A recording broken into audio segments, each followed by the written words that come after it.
Aloha champions! Welcome back to class. Today is Monday, May 11th, 2020. We're starting into another new chapter. It's been a new chapter each week. I know this is a fast-paced environment, but thank you for keeping up. All right, so chapter 8, polygons and symmetry. Polygons are just a fancy phrase for any closed shape. Anything with sides, curves, that closes off to form a complete shape. All right, so this chapter we're focused on a lot of different shapes. It does play into our chapter 7, chapter 8 quiz, which will be more of a Crazy Al's experiment that you'll have this Friday, talking about the parallel lines, the angles, and the shapes that we're covering this week.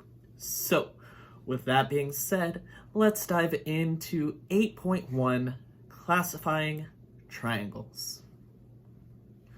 So, to start us off, this is the chapter opener. We have our fox and our raccoon, and they're having a discussion outside of the Louvre, a famous museum in Paris, France, that houses such classics such as Da Vinci's Mona Lisa.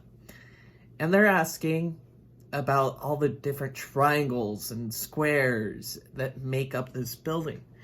And we have polygons and shapes everywhere, whether it's architecture such as the Louvre, or whether it's just in our everyday house. Our rooms are laid out mostly in squares or rectangles. Everything can be made up of shapes. So, classifying this is page 256. We're not going too deep into this, but this is a handy reference of all the shapes that we've learned so far. We know that triangles have 3 sides, 3 vertices, and 3 angles. A rectangle would have 4 sides, 4 vertices, 4 angles. Square, again, 4, 4, and 4. Parallelogram, 4, 4, 4. Trapezoids, 4, 4, 4. Rhombus, 4, 4, 4. Pentagons, 5, 5, 5. Hexagons, 6, 6, 6. So any shape, any polygon that is closed off, does not overflow, will have the same number of sides as it has vertices and angles. Okay? Oh, let's skip a page there. Here's just a quick identifier reference sheet so that you can refer to it in case I ask for this shape later on. This is page 257, and it just gives us some definitions for some common shapes. We have a rectangle. Opposite sides are parallel. Opposite sides are of equal length, and all 4 angles are right angles. I know mine kind of squinched up in there, but that would be a rectangle. Parallel, parallel, parallel, parallel. Okay? Next, we'll have a square. Square has opposite sides that are parallel. All sides are equal in length, and all 4 angles are right angles.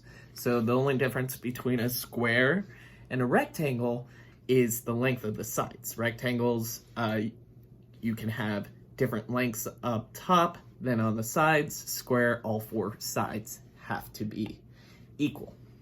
Parallelograms, all opposite sides are parallel. Opposite sides are of equal length, so my top matches my bottom, my left matches my right. And there are 4 angles, just angles. Does not have to be a right angle, okay? A rhombus, opposite sides are parallel. All 4 sides are equal,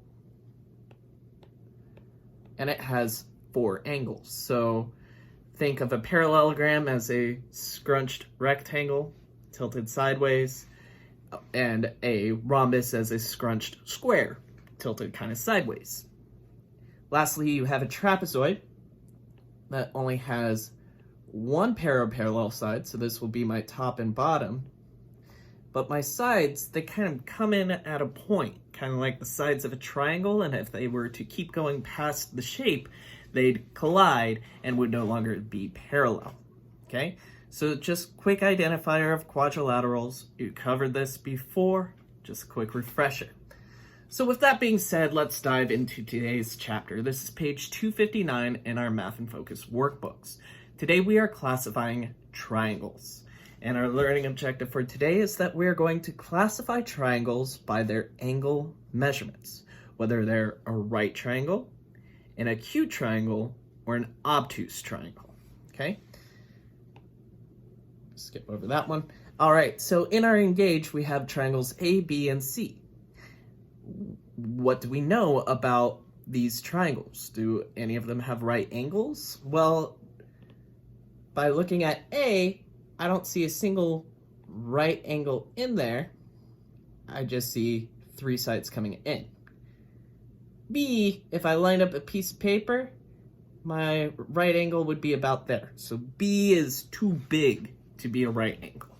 C would be the only one that meets at a perfect right angle on one side, okay?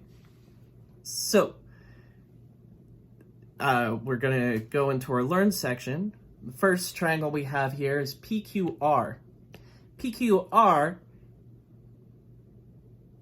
or PRQ, is a right angle shown by this little box here in the corner, and so we'd call this a right triangle. Anytime we see the box drawn on there, we'll know that it is a right triangle because it has one right angle, okay? Our other two types of triangles,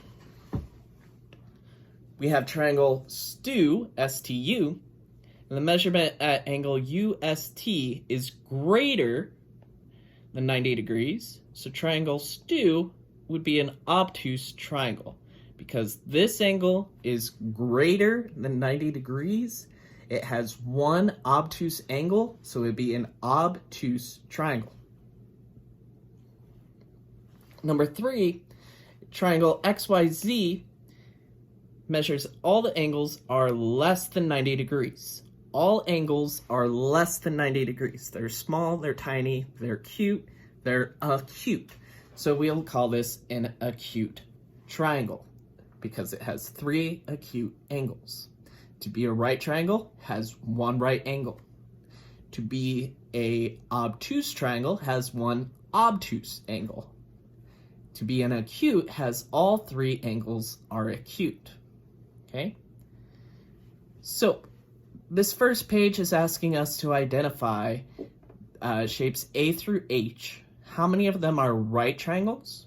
How many of them are obtuse triangles? And how many of them are acute triangles? Now, I know we don't have protractors at home. However, as I've said in previous videos, you can use the hand method, you can use the corner of a piece of paper, the corner of a book, to measure those right angles and find the angles that you think are right. If you check that angle, it's less than, then it's acute. If it's right at, it's right. And if it's greater than, it's obtuse. So I'm gonna give you a moment to pause the video, sort these out into those, and we'll talk about this in about 5.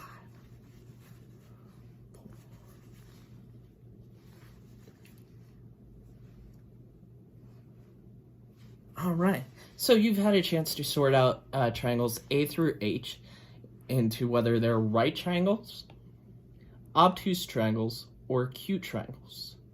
So I'm gonna start off, ICC, that's a right triangle.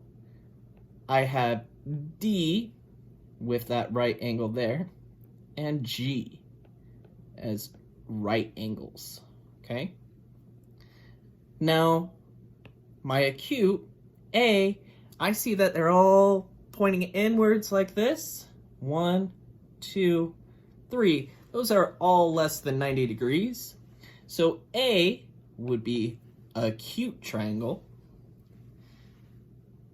F kind of has that same vibe of A going on. It's just a little longer, a little stretched out, but it's all acute angles, so I can call F an acute triangle. And that leaves me with B and H. I see that their base angle right there, those are wider than 90 degrees. So B will be obtuse, and H will be obtuse. And that leaves me with poor E that hasn't been sorted out. It looks like a right angle. I want to verify. So as I've said, as I look around, if I use the edge of a book, that's going to be a right angle. So if I put this down here, see that? Oh, E, that lines up pretty close to that angle. I'm going to call E a right triangle. Even though it's tilted up, it's not perfectly horizontal or vertical. It's got a 90-degree angle there. So, classifying our triangles, whether they're acute, right, or obtuse. Okay? So now, I know we don't have protractors, but this page 262 is asking us to approximate, measure the angles that we see here. Okay?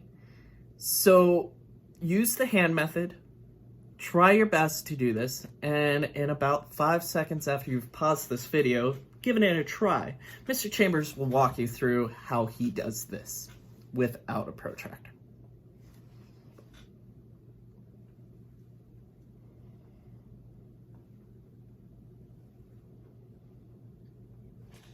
Very good. So, looking at these angles, I'm going to zoom in here, focus on P, Q, and R. Well, P, Q, and R, this is an equilateral triangle. All the sides are going to be equal, and all the angles are also going to be equal. So if they're all equal, they'll all be 1/3 of 180 degrees. Every triangle you'll see will have 180 degrees. Just like a straight angle, a triangle will have 180 degrees. So if I divide 180 divided by 3, that will give me 60 degrees for each of my angles. All my angles will be the same. And so if you see an equilateral triangle without a protractor, you can say pretty confidently, it's not always going to be the case, but for today's work without our protractor, all three angles are going to be 60 degrees. Okay? And because they're all 60 degrees, this part I can do without any math. I can identify that this is an acute triangle. Okay? Triangle 2, STU, has a right angle at UST. So UST, that's 90 degrees. That leaves us T and U, or angles STU and TUS, that we need to find. Well, I said already that all triangles have 180 degrees. If I take away 90, that leaves 90 left for two angles. So half of 90 will be 45 degrees. Now, this isn't going to be always the case. Sometimes they switch up. But for the purposes of this lesson without a protractor, we're going to call, if it's a right triangle, the side angles are 45 degrees and your right angles 90 degrees. Okay? So triangle STU is a right triangle. And lastly, we can already tell the XYZ, that's going to be obtuse. Just look at angle ZXY. That's more than 90 degrees. So for this, I'm going to say that ZXY, let's call that 110 degrees. And that will leave me with 70 degrees left over for measures of XYZ and YZX. Half of 70 is 35, so I can call both those angles about 35 degrees. Not always going to be the case, but for this lesson, we can use these numbers when we find acute, right, and obtuse triangles. Okay? Hopefully that will help you out. Remember, this is page 262 in your workbook if you need to go back to it and see what we wrote down for those. All right. That brings us to our assignment page.